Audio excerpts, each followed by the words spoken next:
Hello friends, my subscribers. ఇప్పుడు నేను రాసేది కుజ యంత్రము. 30 దాటిన పెళ్ళి కానీ ఆడవాళ్ళైనా మగవాళ్ళైనా సరే ఈ యంత్రాన్ని ఉపయోగించుకోవచ్చండి. ఇప్పుడే మొదలుపెట్టాను ఈ రేపు, ఇంకా కాలేదు, ఇప్పుడే స్టార్ట్ చేశాను, మొదలుపెట్టాను.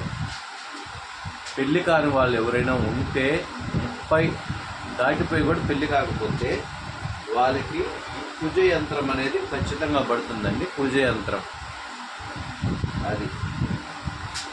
ఇది బెంగళూరు పోవాలండి, బెంగళూరుకి వెళ్ళాలి ఇది. అందుకే ఈరోజు చాలా మంచి రోజు అని చెప్పేసి శ్రీరాముడు వారు సీతాదేవితో ఎంత మనశ్శాంతిగా ఉన్నారో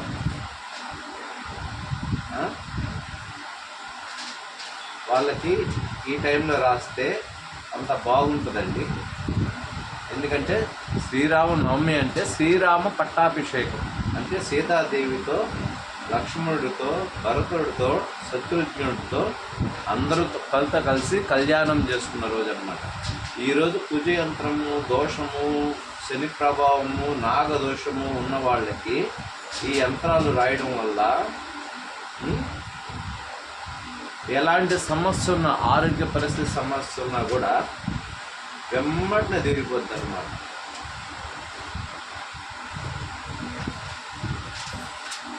అందుకే ఈరోజు మొదలు పెట్టానండి.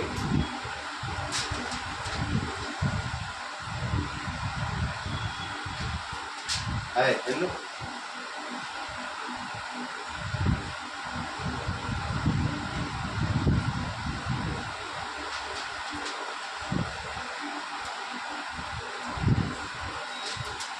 ఈరోజు ఎంత మంచి రోజు అంటే రాక్షసులు నశించిన రోజు, రాముడు గెలిచిన రోజు.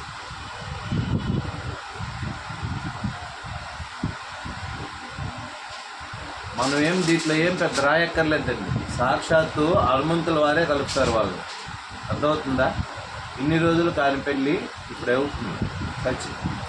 ఎందుకంటే దీంట్లో రాసేది ప్రస్తుతానికి కుజ యంత్రం అని మీరు అనుకోవచ్చు, కానీ దీంట్లో బంధించేది మాత్రం హనుమంతుడు. శక్తి సంపన్నుడు అయిన ఆయన్ని మాత్రమే బంధిస్తాడు.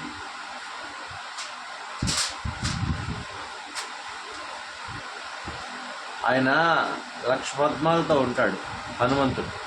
అందువల్ల రేపు పూర్తి అయిన తర్వాత మొత్తం వీడియో పెడతానండి. బాయ్.